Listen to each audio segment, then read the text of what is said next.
Hello, hello mga kalonger. Magandang gabi po mga kalonger. So meron tayong papakitang isang warrior natin mga kalonger. Kawawa po ang nangyari sa kanya. So pinoknat po ng foster parents niya mga kalonger. So ito po yung warrior natin na gagawin sana natin ng stock mga kalonger.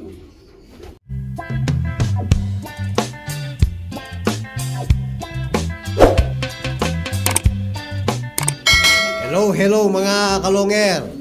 Ito po yung red bar natin. Ayan po, kawawa. O, tingnan nyo naman yung ulo niya mga kalonger. Ayan, tinira ng masarela natin mga kalonger. So, nahuli natin sa akto dahil puro dugo ang tuka ni masarela. Ayan, kanina puro dugo yan mga kalonger. So, dahil may itlog na yung asawa niya, siguro umakit dito, binabantayan yung siguro asawa niya. So ang nangyari, ito po, tinira niya yung pinaampun natin sa kanya na si Jabakok mga kalonger. Naging crested yung red bar natin mga kalonger. Tingnan nyo po, poknat po. Naging crested yung kalapati natin. So yung kasama pinaampun natin, anak ni apo ni Tatang. Madilim. So apo ni Tatang cross sa Kuipers mga kalonger. So ang magulang nito, ito po itong dalawang to mga kalonger. Yan, dahil nga nabasag yung kasabay na itlog ni apo ni Tatang. Ito po yung apo ni Tatang mga kalonger. Yan, tapos ito yung Kuipers. So meron sunod-sunod po halos yung nila.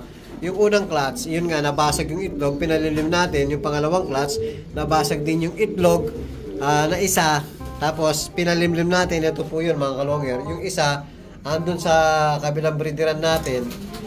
Tapos, ito yung pangatlong clutch.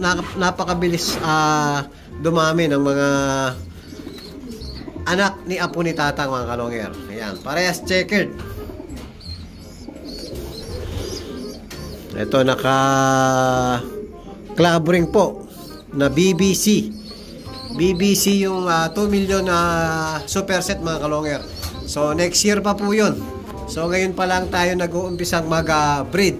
Samantalang yung mga kalaban natin, lumilipad na po yung mga ibon nila. Nasa na po ata ang mga ibon nila, 3 to 4 months. Dahil late po tayo kumuha ng sing-sing.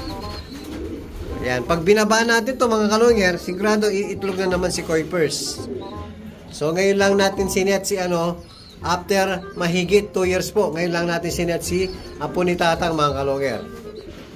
Oh, labas ka dyan, labas. Pakita ka naman. Ayan, napoknat. Kawawa. Pero sana gumaling pa. Yan, natuyo na po mga kalonger. Oh. Ang problema, sigurado mga kalonger, hindi na tutubo yung niya, yung balahibo niya sa ulo. So sigurado parang kalbo yung pinaka ulo niya. Tapos magki-crested ang itsura ng Jabakok natin. So i-close na natin. Tapos update din natin si Taiwan cross sa Cham Chanseng mga kalonger. Yan po, kailan lang natin pinagpares yan. So meron na po silang itlog. So ito yung lagi kong pinapakita mga kalonger. Nang itlog na po siya. So yung itlog niya nandun po, tinabi ko. Ito dami egg lang po mga kalonger. Dami egg lang to. Unang itlog niya, yung lagi ko sinasabi para sabay mapisa. Kinukuha ko yung unang itlog. Tapos itatago natin dito para hindi po mahangina, hindi mapasukan ng bakterya. Ito, ayan. Nasa plastic garapon po para hindi mahanginan. Pag nahahanginan po yan, napapasukan ng bakterya. Minsan, masisira po yung itlog ng warrior natin. Yan. So, iitlog siya niyan bukas dahil umitlog siya kagabi. So, iitlog siya bukas niyan. Ibabalik ko yung tinabi natin itlog. So, tatanggalin natin yung dummy egg. Yan. Yan po yung sekreto natin para laging sabay napipisa yung mga painakay natin mga kalonger. Tapos update din natin si Major Pain. So, meron na naman anak. Ayan, dalawa. So, pwede natin pansalang yan. Next ending, mga kalonger. Kung type nyo po, comment down below po, mga kalonger. Isang blue bar, isang checkered. Yan, pure Reggie Cruz po yan, mga kalonger. Tapos, si Pato 1K. Nangitlog na naman po, pero hindi sa taas. Hindi po sa mismong taas. Umitlog siya sa flooring, mga kalonger. Kahit anong gawin ko, ayaw niya pong umakyat dito. Linagyan natin ng dami kahapon dito. So, tinanggal ko na lang kanina. Ayaw niyang maglimlim sa taas, mga kalonger. So, ang ginawa ko, yan, linagyan natin ng paso sa baba. Yan, naglimlim po, mga kalonger. So, sana mag-fertile ang mga itlog na susunod. Dahil nga, nang iistorbo, itong dalawang to, ayan, total tumuto ka na po. Siguro bukas pwede na natin iwalay itong dalawang to, mga kalonger. Dahil ayan po, medyo mahaba-haba na yung pakpak. Pwede na natin iwalay kasi nakita ko ng tumuto ka dito, mga kalonger. Kaya kung linalagyan ng ganito, medyo natataasan sila dito. Dahil pag inakay sila, nahihirapan sila. So, meron silang tuntungan dito para maabot nila. Hindi sila mahirapan pag kumakain sila, mga kalonger. Yan, siguro bukas iwawalan na natin para kasi po sumasali pa sa sa nanay nila.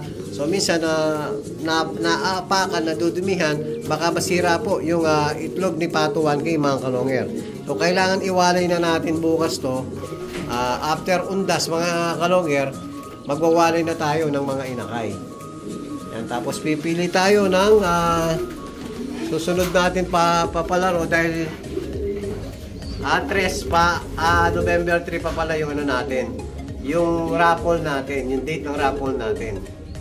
So, baka ito, mga kalonger, kung kursunada nyo po, itong pure major pain, mga kalonger, pwede natin isunod sa natin, pa-raffle natin, mga kalonger.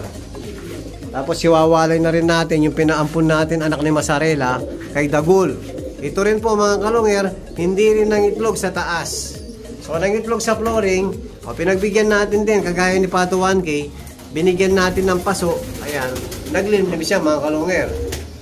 Minsan, sumusumpong yung mga, natin, mga warrior natin, ayaw po umakyat, ayaw umitlog. Pero, dati na po nang itlog sa taas, hindi ko alam, pag sinusumpong ng yung mga natin, sinusumpong din po yung mga warrior natin.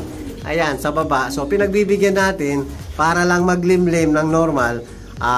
Binibigyan natin ng paso, mga kalonger. O sana, pag hindi pa nag-fertile to, puro last na lang. Laging last, mga kalonger. Last na lang.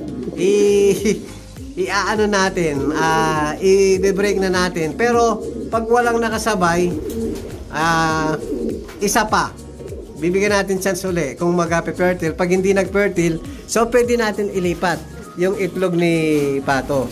Kasi po, mga kalonger, kasabayan po yung date ng si Dagol tsaka itlog ni Pato 1K. Ayan, sakto, sabay na sabay, mga kalonger. Ayan, ito po kasi hindi niya anak, pinaampun lang natin. So, eto po, naka-indicate po rito, Masarela cross stitch. Date hats 10-1. Yan po, mga kalonger. Ito yung parents nila. Ayan, si Masarela at saka si Stitch. Naglilimlim na naman, mga kalonger. Ayan, walang tigil. Ang breeding. Puro na lang tayo last. Tapos papalitan na natin. Ayan, may itlog na naman. Hindi na naman natin na-break yung mga ibon natin, mga kalonger. O yun po yung update natin kay Java Poknat. Ayan, sana gumaling ka. Yun po. At kung bago pa lang kayo sa aking channel, huwag kalimutan mag-subscribe, like, and share. At pakipindot na rin po yung notification bell. Pati na rin po yung all para updated kayo sa mga bagong video natin. So yun lang po, mga kalonger. Maraming salamat po. Keep safe and God bless.